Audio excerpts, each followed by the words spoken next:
जी विद्यार्थियों, आपका महाविद्यालय के YouTube चैनल पर फिर से स्वागत है। हम कल बात कर रहे थे इंटरमीडिएट्स के बारे में। आज हम बात करेंगे फॉर्मल चार्ज नियमनिष्ठ आवेश। कई बार कंपटीशन एग्जाम में किसी भी अणु के अंदर फॉर्मल चार्ज को ज्ञात करा लिया जाता है।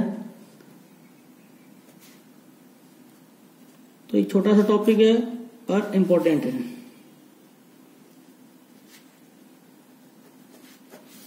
फॉर्मल चार्ज किसी अणु में परमाणुओं का नियमनिष्ठ आवेश उनके मध्य उपस्थित प्रत्येक बंधित इलेक्ट्रॉन युग्म का संभाजन करने से प्राप्त होता है। अगर हम फॉर्मूले की बात करें तो नियमनिष्ठ आवेश बराबर वर्ग संख्या माइनस अनपेड इलेक्ट्रॉनों की संख्या, अयुग्मित इलेक्ट्रॉनों की संख्या प्लस हाफ युग्मित इलेक्ट्रॉनों की संख्या। बहुत ही सिंपल है। जैसे हम कैलकुलेशन करते हैं H2 अणु के अंदर हाइड्रोजन का नियमनिष्ठ आवेश। आप सभी जानते हो हाइड्रोजन की स्ट्रक्चर कुछ इस प्रकार होती है। हाइड्रोजन का वर्ग संख्या 1 होता है। इसके अंदर अनपेड इलेक्ट्रॉन्स 0 होते हैं और एक बॉन्ड बना हुआ है equal to 0। It's mean hydrogen के ऊपर नियमनिष्ठ आवेश 0 है। इसी प्रकार मेथेन में कार्बन का नियमनिष्ठ आवेश। कार्बन की स्ट्रक्चर आप सबको पता है। ये कार्बन के 4 इलेक्ट्रॉन और हाइड्रोजन का एक इलेक्ट्रॉन, टोटल 8 इलेक्ट्रॉन। कार्बन का वर्ग संख्या 4 है, अनपेड इलेक्ट्रॉन 0 है और कुल युग्मित इलेक्ट्रॉनों की संख्या 8 है। इसको अगर हम हल करेंगे तो आएगा 0। इट्स मीन कार्बन के ऊपर, मेथेन के अंदर कार्बन के ऊपर नियमनिष्ठ आवेश 4 है। इसी प्रकार अगर कोई केटायन आ जाए, जैसे मैथिल कार्बोकेटायन, इसके ऊपर हम कार्बन का नियमनिष्ठ आवेश ज्ञात करते हैं। तो सबसे पहले इसकी स्ट्रक्चर बनानी है।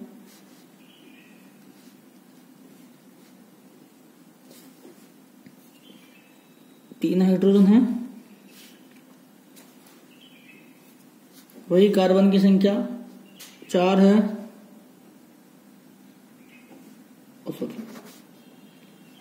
4 माइनस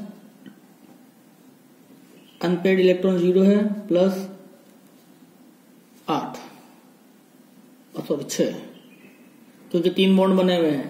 3 बॉन्ड का मतलब 6 इलेक्ट्रॉन हो गए। एक बॉन्ड में 2 इलेक्ट्रॉन होते हैं और इस प्रकार कार्बन का आवेश आ जाएगा +1। इसी प्रकार आप केटायन के अंदर भी फ्री रेडिकल के अंदर भी कार्बन का नियमनिष्ठ आवेश ज्ञात कर सकते हैं। कार्बन की स्ट्रक्चर देखिए आप,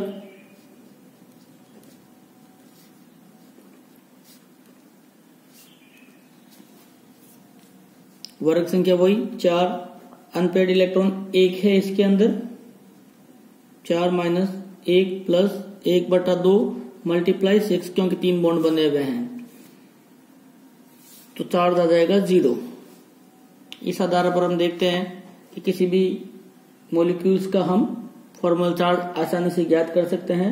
इसके लिए सिंपल फॉर्मूला दिया गया है, वर्ग संख्या में से अयुग्मित इलेक्ट्रॉनों की संख्या प्लस हाफ मल्टीप्लाई युग्मित इलेक्ट्रॉनों की संख्या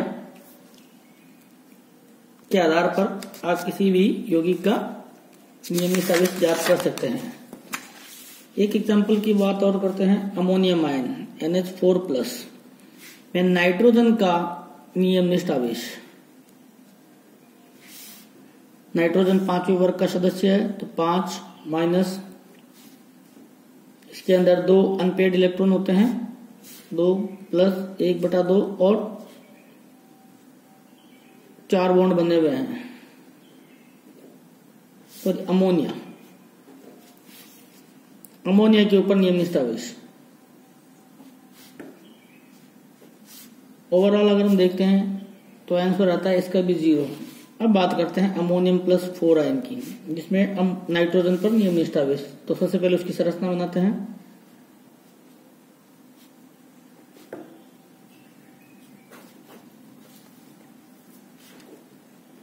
वर्ग संख्या 5, अनपेड इलेक्ट्रॉन 0 प्लस 1/2, 4 बॉन्ड बने हुए हैं, इट्स मीन 8 इलेक्ट्रॉन।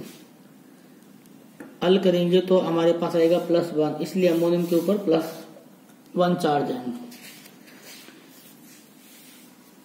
इसके बाद हम बात करते हैं अभिक्रियाओं की क्रियाविधि ज्ञात करने की विधियां। कोई अभिक्रिया किस प्रकार संपन्न हुई है, किस वेव में गई है, हम उसका अध्ययन करते हैं। सबसे पहला अध्ययन है उत्पाद विश्लेषण, प्रोडक्ट एनालिसिस।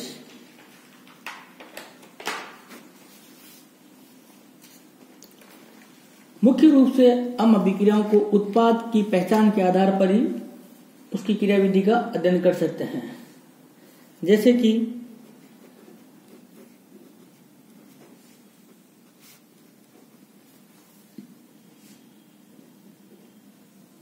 पैराक्लोरोटॉलुई, यदि हम इसकी अभिक्रिया सोडामाइड के साथ लिक्विड अमोनिया की प्रेजेंस में कराते हैं तो हमें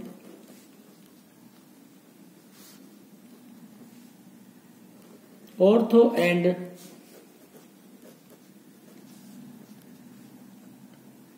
मेटा एंड पैरा टॉलुडीन मुख्य उत्पाद प्राप्त होता है, जबकि हमें ऑर्थो उत्पाद प्राप्त नहीं होता।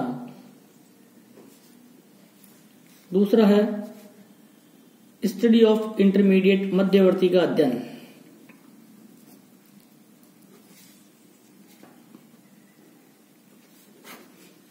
कोई भी अभिक्रिया किस प्रोसीजर को फॉलो कर रही है या किस स्टेप को फॉलो कर रही है, हम स्टेप बाय स्टेप बनने वाले इंटरमीडिएट का अध्ययन करके भी अभिक्रिया की क्रियाविधि का पता लगा सकते हैं। जैसे हाफमान ब्रोमेमाइड अभिक्रिया।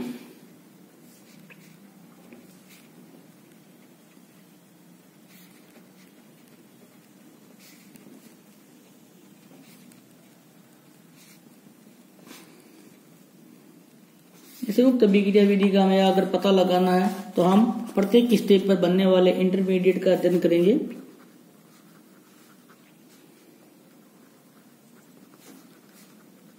एसिटामाइड ने ब्रोमीन के साथ रिएक्शन की, एन ब्रोमो एसिटामाइड का फॉर्मेशन हुआ, CH3CONHBr,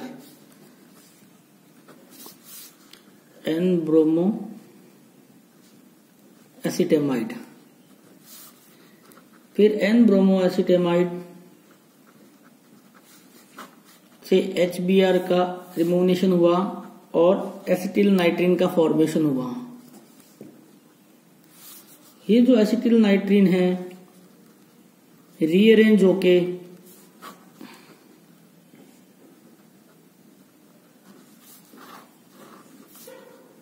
आइसोसाइनाइड का फॉर्मेशन करती है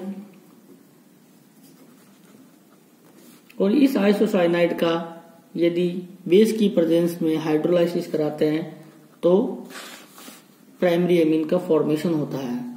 तो हमने देखा विभिन्न प्रकार के इंटरमीडिएट्स बनते हैं और उसके आधार पर क्रियाविधि संपन्न होती है। इसी प्रकार आइसोटोप इफेक्ट, इसके द्वारा भी हम अभिक्रिया विधि का अध्ययन करते हैं।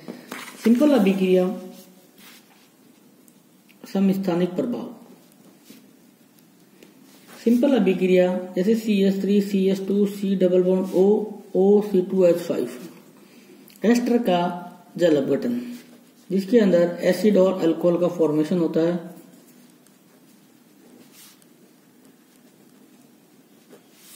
हमने एस्टर के ऑक्सीजन को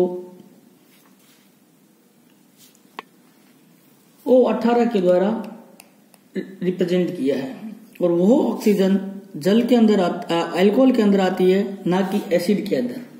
पहले ये माना जाता था कि एसिड के अंदर जो ऑक्सीजन है वह एस्टर से आई है, लेकिन वह एस्टर से न आके या एस्टर में न आके अल्कोहल में जाती है। उसके बाद है स्टीरियोकेमिकल एविडेंस, त्रिविम रासायनिक प्रमाण। कोई भी अभिक्रिया किस प्रकार संपन्न हुई है इसके आधार पर भी हम क्रियाविधि की पहचान कर सकते हैं। जैसे 3 डिग्री टर्सरी ब्यूटिल ब्रोमाइड या टर्सरी एल्किल हैलाइड।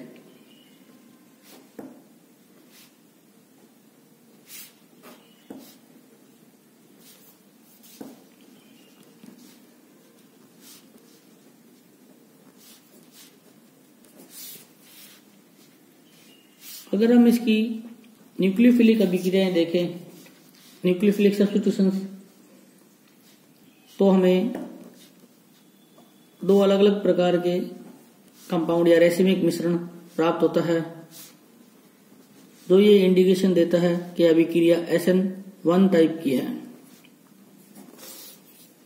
और जब हम SN2 अभिक्रिया विधि की मैकेनिज्म देखते हैं तो हमें वाल्डन इन्वर्जन प्राप्त होता है।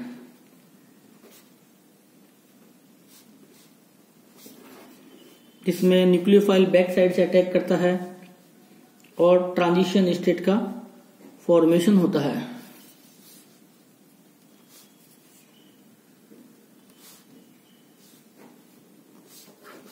जिसमें बॉन्ड मेकिंग और बॉन्ड ब्रेकिंग एक साथ होती है और हमें कंपाउंड या प्रोडक्ट जस्ट रिवर्स इन्वर्जन प्राप्त होता है।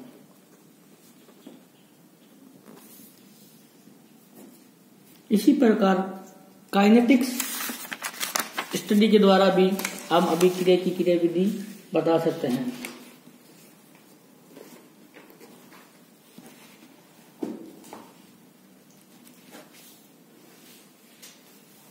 किसी अभिक्रिया का वेग अभिकारक के लुप्त होने का वेग या उत्पाद के बनने का वेग होता है। हालांकि अभिक्रिया का वेग सभी अभिकारकों की सांद्रता का सदैव व्युत्क्रमानुपाती नहीं होता।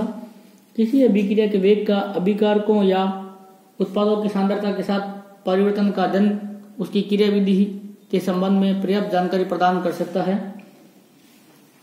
जैसे कि एल्किल हैलाइड का जल अपघटन सेकंड ऑर्डर काइनेटिक्स को शो करता है। इसका मतलब उसकी SN2 क्रियाविधि होगी। इसके विपरीत यदि वह प्रथम कोटि का वेग दर्शाता है तो अभिक्रिया SN1 होगी। फॉर एग्जाम्पल, मेथिल ब्रोमाइड की बेस के साथ यदि रिएक्शन कराई जाती है तो methyl alcohol plus sodium bromide बनता है। अगर हम इसकी काइनेटिक्स देखें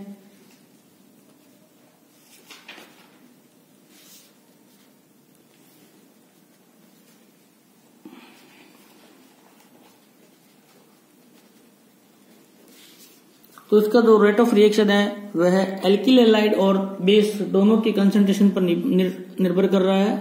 इसका मतलब इसकी काइनेटिक्स SN2 है। और जब SN2 की क्रियाविधि की बात करते हैं तो हमेशा वाल्डन इन्वर्जन होता है।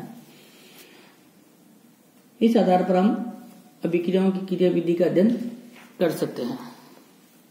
Okay, thank you.